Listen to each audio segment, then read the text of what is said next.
Olá, muito boa tarde. Estamos chegando. Quinta-feira, como falando nisso, hoje São Pedro resolveu dar uma esfriadinha, né, Pedro Mariano? Mas aqui dentro a gente está com um calorzão, Pedro Mariano, porque a gente está juntinho de você, o nosso coração sempre se aquece quando a gente está junto. Mesmo para você que tantas vezes se sente sozinho. Você sabia que muitas vezes a solidão é o preço que temos de pagar por termos nascido, não só em um período que tanta gente fala assim, a vida é muito moderna, o período é moderno, é um mundo tão cheio de liberdade, de independência, tão corrido, né? Por isso que muitas vezes a gente é sozinho, não é não. Muitas vezes a solidão é o preço do nosso próprio egoísmo. É difícil a gente admitir isso, né? Nós somos o que fazemos, isso é fato, mas somos principalmente o que fazemos para mudar aquilo que somos ou naquilo que a gente pode se transformar.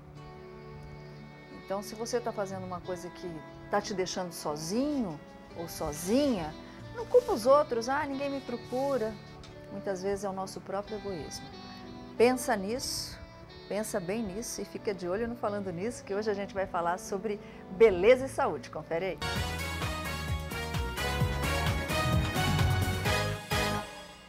Eu detesto quando elas me atrapalham, Abel Freitas. Muito boa tarde, eu detesto. Boa tarde, Sol. Boa tarde para você que está em casa. Estamos chegando com Falando Nisso e a gente quer sua participação, hein, gente? Pelo facebook.com/Falando Nisso Band. Tire todas as suas dúvidas, como a gente disse na chamada. Tem gente que tem esse problema e precisa corrigir. Você pode participar das nossas promoções através do Facebook. Nós temos hoje aqui o nosso Ovo da Cacau Show, afinal a Páscoa está chegando e nada melhor do que um Ovo da Cacau Show. Também você pode participar pelo Ligue Band no 9711 1313. Opção 1, seguido da opção 1 novamente, ou claro, falar com a nossa quase zebra, Solange Moraes. Você viu? No 3922-1387. Adorei o look de hoje. Nova coleção da Dudalina, um beijo para Martina, que é do marketing, todas as meninas da Dudalina, tá fantástica a coleção. Arrasou. Eu, se fosse você, falei para o nosso entrevistado que eu vou levar, porque tem a coleção masculina também, tem umas coisas maravilhosas. Swarovski. Ela tá muito chique, minha gente. Olha, você também pode participar das nossas promoções. Continua a promoção da moto do Charlão. Entra lá, curte e compartilha a nossa foto do Charlão e cria uma frase com o Charlão Negócios e participe dessa promoção que está mexendo com as redes sociais e com todo mundo aqui na Band. Também a gente continua com as outras promoções. Quem será que o Falando Nisso vai levar para o show de Michel Teló? E será que Solange Moraes vai? Vamos juntinho, dar uma fugidinha, todo mundo juntinho. Amanhã a gente vai divulgar a pessoa que vai poder participar do show junto com o acompanhante do Michel Teló, dia 18, véspera de feriado aqui em São José dos Campos. A gente vai estar no camarote do Falando Nisso e depois vai para o camarim tirar uma foto, uma fugidinha com o Michel Teló e o Falando Nisso. Bom, vamos falar sobre o nosso assunto de hoje. Olha, gente, não tem quem não se incomode com elas, porque além de serem antiestéticas, é uma coisa feia mesmo, vamos falar claramente, é uma coisa que muita gente acha que pode ser doença, que a pessoa está triste, que não sei o quê, a tal das olheiras. Será que tem cura? Será que tem tratamento? Tem tanta receita caseira? Funciona? O nosso internacional, Pedro Mariano, está aqui, acabou de chegar realmente dos Estados Unidos, Marcos Bonassi. Estava onde dessa vez, doctor? Dessa vez Miami e para o Congresso e Fort Lauderdale para descansar um pouquinho. Né? Agora, no Congresso é aquela novidade que você me contou, que a gente vai trazer no programa? Essa e mais algumas que a gente vai contar no dia. O povo pode aguardar que nós vamos ter coisa boa. Gente, no final do programa eu vou contar uma novidade que o Dr. Marcos trouxe desse congresso nos Estados Unidos, que a gente vai trazer aqui para o programa. Gente, é o must, é babado. É babado, mas só no final do programa que você vai ficar super curioso. Dr. Marcos, antes da gente falar dos tratamentos, o que é a tal da olheira?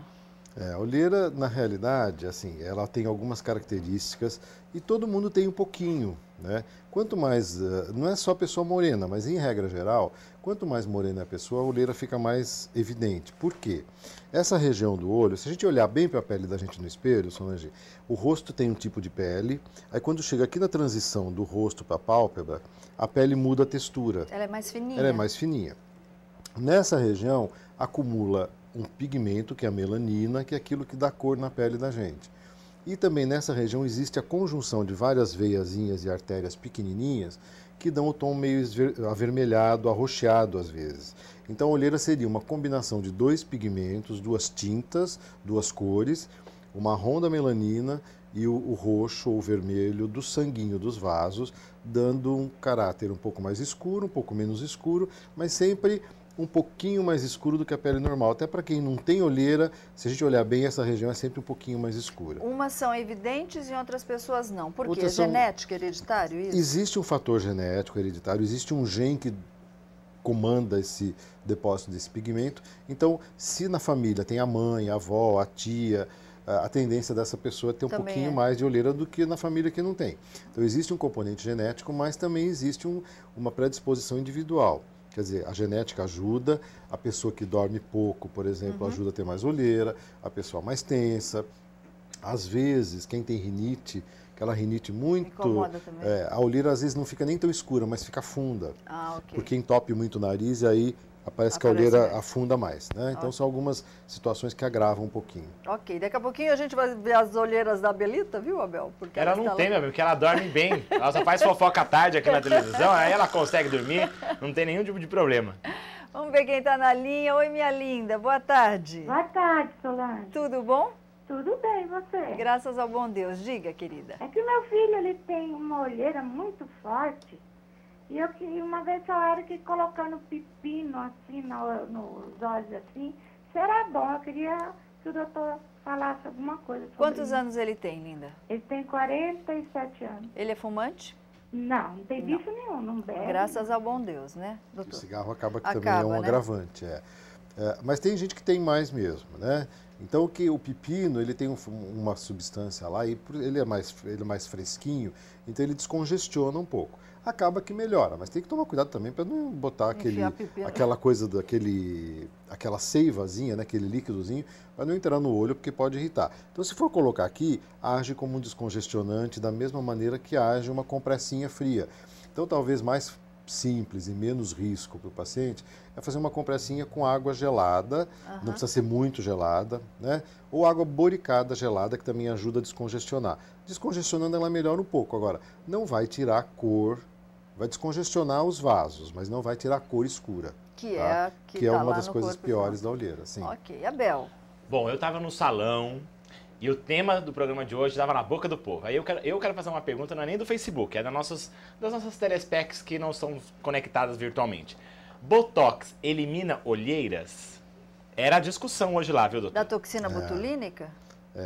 A toxina, a mais conhecida é o Botox, enfim, Abel, é um excelente tratamento para pés de galinha, eventualmente até para algumas ruguinhas aqui na região mais debaixo do olho, né? Ou para as rugas da testa, ruga de movimento.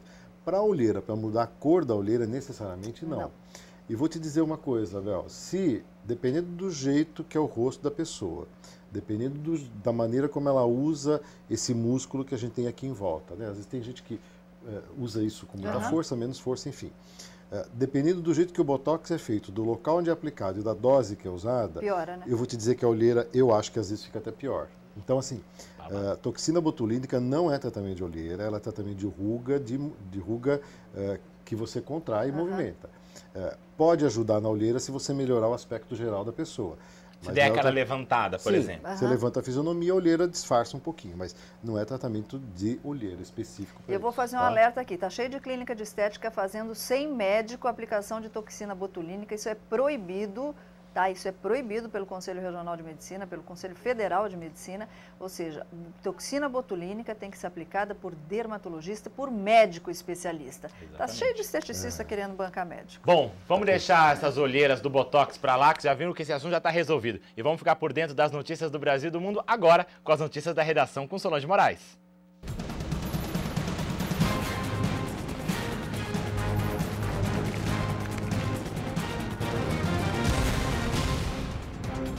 Pedro Mariano, abemos Papa. A escolha de um cardeal argentino como Papa foi surpresa também entre os católicos no Brasil.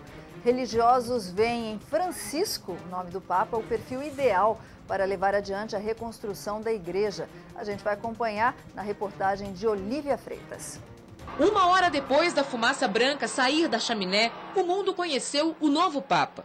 João Mário Bergoglio, de 76 anos, que assumiu o nome de Francisco I. O escolhido, que muitos não esperavam, foi visto com bons olhos pelos brasileiros. Para mim foi uma grande surpresa, porque eu nem sabia que ele tinha sido cotado antes, né?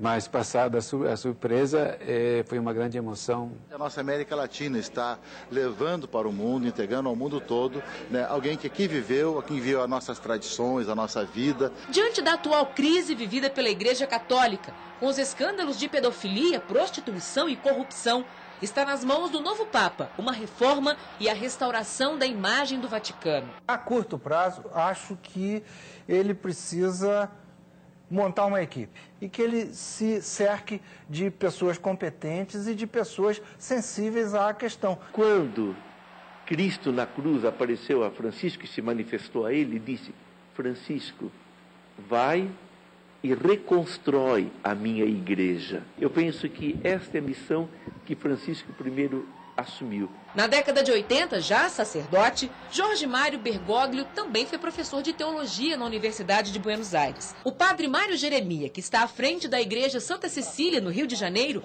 foi aluno dele por 2 anos. Ele sempre foi um homem comprometido com a justiça, com a verdade e com a paz. Creio que é uma figura que nos vai ajudar muito na mudança de mentalidade, no diálogo interreligioso, no diálogo cultural, no diálogo com o mundo. A escolha do nome Francisco I indica que o programa de seu pontificado deve seguir as premissas de São Francisco de Assis: a simplicidade, o amor ao próximo e a oração. Isso é algo que se aproxima àquilo que está sendo pensado nas tradições bíblicas, onde é o pobre que abençoa. A primeira grande cerimônia do novo Papa será em julho aqui no Brasil, quando acontece a Jornada Mundial da Juventude, e onde são esperados 2 milhões de pessoas.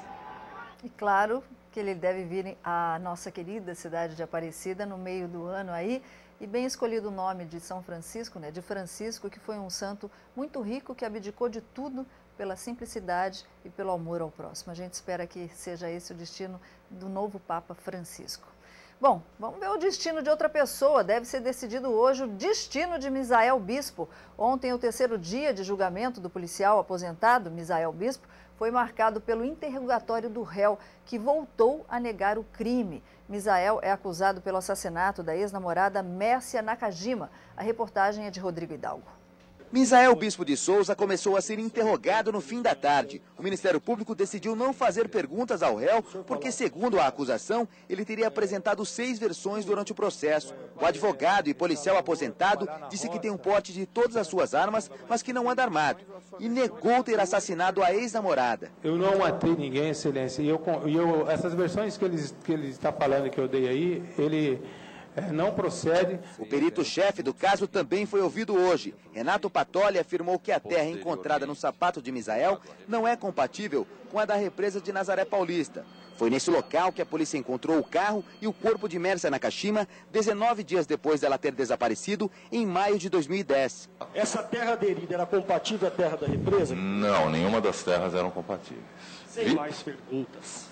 Mas durante uma das audiências do processo, a testemunha havia dito o contrário. Mas é compatível. É compatível. Depois do depoimento, o perito classificou a contradição como um engano. São muitas perguntas, são muitos fatores que você acaba se confundindo. Em relação à alga encontrada no sapato de Misael, o perito afirmou ser do mesmo tipo que a existente na represa, o que já havia sido dito pelo biólogo Carlos Eduardo Bicudo, ouvido no primeiro dia do julgamento. A contradição no depoimento do perito tem provocado dúvidas nos jurados, que têm imagem preservada e não podem ser filmados durante a transmissão em tempo real. As 5 mulheres e 2 homens têm demonstrado muita atenção aos relatos das testemunhas e hoje encaminharam várias perguntas ao juiz. Tem uma pergunta de um jurado sobre as provas que incriminam o senhor. O que o senhor tem a dizer sobre elas? Não tem nenhuma prova que me incrimina porque, em momento algum, eu estou na cena do crime e não matei. Vamos ver, né? Se você não matou. A queda de um avião bimotor da Embraer causou a morte de 10 ocupantes no oeste do Pará. Confira na narração de Tiziana Vilas Boas. O bimotor modelo Carajá da Embraer, que pertence a uma empresa paraense de táxi aéreo, deixou o aeroporto de Belém ontem à noite, com destino à cidade de Monte Dourado, no Amapá. O avião caiu durante o procedimento de descida, a pouco menos de 5 quilômetros da cabeceira da pista. Estavam a bordo, além do piloto, 9 funcionários de uma empresa de engenharia que constrói uma barragem na região.